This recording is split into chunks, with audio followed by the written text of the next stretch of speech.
Okay? Siya po ay circulatory system enhancer, energy booster. Ayan, kita mo naman si Ma'am Lou, di ba? Parang hindi na uubusan ng energy. At ikaw mismo, pag nakainom ka ng gano, feeling mo talaga, ay, parang, sobra-sobra yung energy. Yes, kahit kape lang. Yung kape, no? Yes, kahit yung kape, uminom ka, medyo masama pakiramdam mo. Maya-maya, umukay na yung sakit ng ulo mo. So, ganun po siya. Works wonder po ang Ganoderma. Okay? Meron din po siyang antioxidant. Ito yung minsan na mistakenly na napagkakamalan po na parang ang sama ng pakiramdam ko dahil ata kay Gano to. Uminom ako ng Gano Pear. Tapos, ang sakit-sakit ng tiyan ko. Yun po pala, ay meron na siyang reaction. So, meron na nagsisimula na pong mag-effect si Gano. Minsan kasi iniisip natin, masama ng pakiramdam ko, sobrang sakit ng tiyan ko. Ang sakit ng ulo ko dahil ito kay Gano, uminom ako. Tinitigil. Yan. So, yung ibang ginagawa ko ay tinitigil. Hindi po natin alam na may reaction na yung Gano sa atin. Tinitreat na niya yung cause kung bakit. So, kung ako po sa inyo, pero maganda pa rin na alerto tayo, tingnan natin, tanong niyo si Ma'am Lou, bakit ma'am may ganito? Para at least maliwanagan kung may ganong reaction. Pero normal po yun. Iba-iba kasi ang sistema ng katawan natin, iba-iba tayo ng katawan ng pag-accept. Ano po? So, next, detoxifier. And ito na po yung mga product categories natin. Meron tayong tatlo, beverages, nutraceuticals, and personal care. So, unang-una, ayan, isa-isahin muna natin, okay?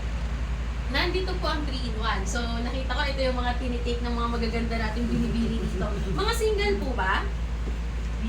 Byuda. Mga single, yes. Ready to mingle. Si ma'am? Mga ulirang ina, ay mga ulirang Ulirang inam, single. Naingit ako sa kanila, mga byuda na eh. Ay! Wala niya mabyuda. Wag. Okay. Si Kapitana, may kapitan. Okay, so may asawa si ma'am. Wow, ang daming single. Ay, oo! Tagal na. 2 years ago, no? Ooh, si madam. Single again. Single again.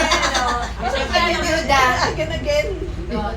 Kasi, siyempre, byuda, di single again. Yes. So, kayo po pala ang susunod sa maraming single. Kasi ang may pinakamaraming single na mga byuda din ay sa Makati.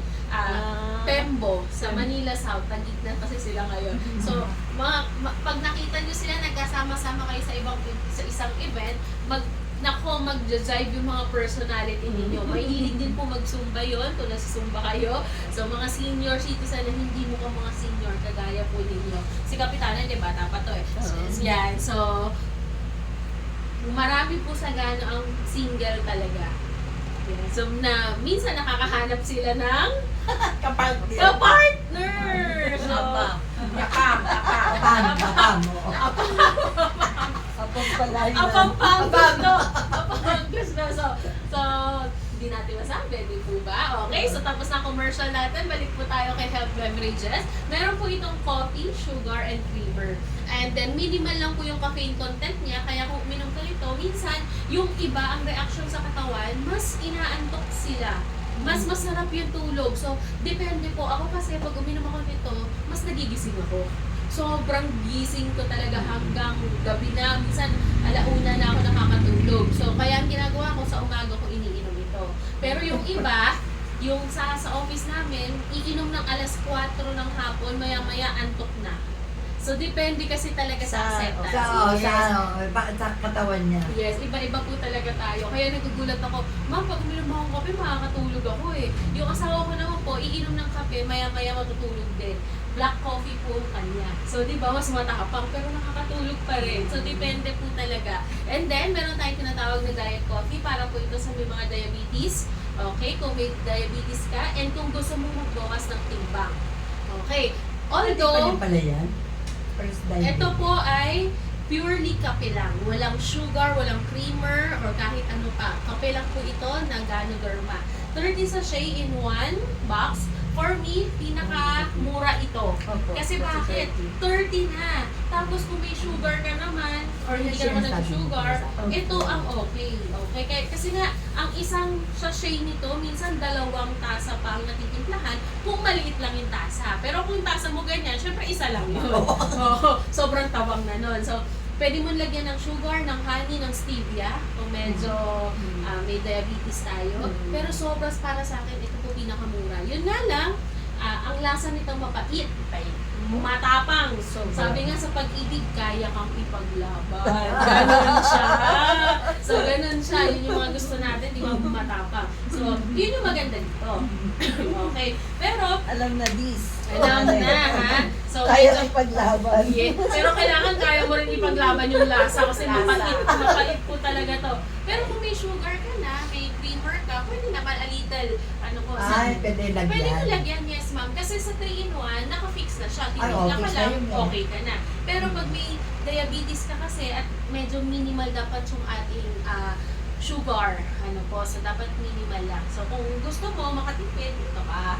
Pwede yan ihalo sa tukatali. Pwede po, yun nga lang, medyo mas matapang na, ano? Pero pwede, ma'am. Kasi si Tongkat Ali, naka-fix na po yung kanyang lasa na yun na siya, kumpleto na siya. Pag nilagyan mo nito, mas tatapang si Tongkat. Pero wala pong problema. Yung ibang ginagawa, tsaa ang nilalagay kay Tongkat Ali. Mas malasa, mas matamis. Yung Hindi naman mas matamis, mas malasa. Pwede rin naman po. Alin, Pero ma'am? mas Yung tongkali ba? Ano po? Pwede tongkali. Opo, pwedeng. Pwedeng sa diabetes. Pwede rin po. Wala pong masama doon. Ang contraindicated lang po siya. Hindi naman talaga totally masama sa mga high blood. Okay? Kasi talaga magpapalpitate ka. Pero hindi ko po sinabi na huwag inumin kung high blood ka. Minimal lang. For example, once to twice a week, pwede naman. Yung iba nga araw-araw pa rin kahit may high blood. Kasi sabi niya, ma'am, nasanay na ako sa tongkat. Pero alam naman natin yung katawan natin. Eh. Ano po, pag medyo nagre-react, parang nagpa-palpitate, so hinay-hinay ka na muna sa tongkat. Kasi si tongkat talaga, energy booster talaga yan. Eh. Para good para sa heart, ano? Yes po, kung low blood ka, yan, pwede yan sa'yo. Pwede sa'yo. Isasuggest natin si, kung masama pakiramdam mo, pwede rin si tongkat. Ay, yung low blood, ibig sabihin yung bababa Mababang pa. presyon. Oo. Ibig Yes. sabihin pa, yung ano ba yun? Yung bababa ang blood pressure Yes, niya. pwedeng yan po ang binibigay natin pa. Kunyari sobrang, pag low blood ka kasi, minsan nahihilo ka. No, ma'am? So, pag gano'n, yan pong parang pag wala kang mga gano-pair, pang emergency purposes, bigyan mo ng tongkat.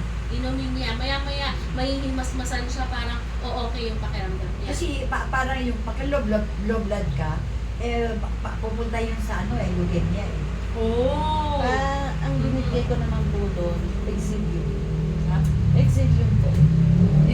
Opo, yung Ganoderm puti. supplements natin. Yung puti Yan. po na, yun po, ito po. Ito po ang binibigay ko sa mga may leukemia. Hindi may Wala pa naman. Babagsak pa na sa na. leukemia.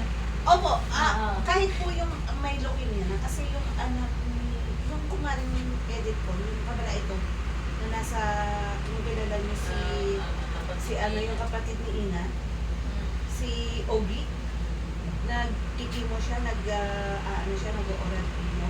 Ito lang din. Isa lang. Hindi, yung ano po, pinag-aano ko rin ng pair. Pero mas pinapadamihan ko rin. Nagtitik ako nun. Opo, opo, pair siya. Ito po siya. Isang pares. Yan. Isang pares. Opo. Yan. Ilan ang tinitake mo niyan, ma'am? Ha? Ilan po sa isang araw? Isa lang. Isa-isa Ito lang. lang yung pinapa-extra. Okay, sige. So parang pala siya nasa Beginners As po. I wake up in the morning. Okay. Yung Before kape. meals. Opo. Basta, wala ako. Walang laman. Ah, Warm Okay. water lang. Pagkatapos yun na, sunod na yung coffee. Sinunod ko na rin yan. Okay, tama po yun. Well, empty stomach kasi dapat siya para mas ma-full yung kanyang potential. Sus Maria. Bakit po? Nagpuput-put na. Oh, yun po yun. Yun yung maganda doon. Ano po? Tapos- Ganun yung effect sa'yo. O, tapos, alam mo yung puput mo na, may kasama ng parang may mantika. Oh, alam niyo po ba yung ganyang case ay dati na naramdaman ko nung ako yung nagpapapayat, umiinom ako dati nung college days ko na kahit ano, hanggang sa napunta ako kay Senical. Si Senical, pag uminom ka nun, Oo. pero maya-maya talagang oil talaga. So, ibig sabihin yun yung way niya ng pag-cleanse ng iyong Oo. katawan. Ano ba? Okay, so next, So, balik po tayo dito. Meron tayong tinatawag na Tongkat Ali. Ayan po Ayan na. yung pinag-uusapan natin ngayon. Si Tongkat Ali nakakulay ni ma'am. Naka-green din si ma'am, okay? Ito po ay energy and stamina in a cup. So, sino nga yung kaya yung lasa ni Tongkat? Sino ka ba? Ikaw, yan. So, grabe po yung scent nito. Tikman Exotic. niyo po. Pati yung amoy. Nasarap ano. Pati kung Wow! mas sumasakit yung mata Parang niyo. Arabi ko. Parang ugat na po para sa ilan na Pero sanay sa nainom ba? kape. Ay, yung gouts. Yan, kung ikaw ay may gout. arthritis, gout, rayuma, sa mga nerves, ito po ang maganda. Sarap na sarap ako. Pain reliever din po kasi ito. So, meron siyang content na imbis na iinom ka ng mga paracetamol, methylamic acid, ayan. Ito na lang, kasi at least natural. Pag masakit yung katawan, masakit Yun. yung katawan mo, mga So, buto-buto. Pag ikaw ay tatrangkasuhin or feeling mo yung mga kalamnan mo, ayan na, sumasakit na. Ito po ang inumin mo, mauudbit yan. Yun nga lang, yung lasa, yung amoy, medyo hindi swak sa atin. Parang yung luyan dilaw. Pero pag nakasanayan na, Yan. Ay, dilaw pala ang So, kulay. Parang yung luyan dilaw. Tama si ma'am. pero magsanay ka na, Si Ma'am Lu, yan. ang sarap.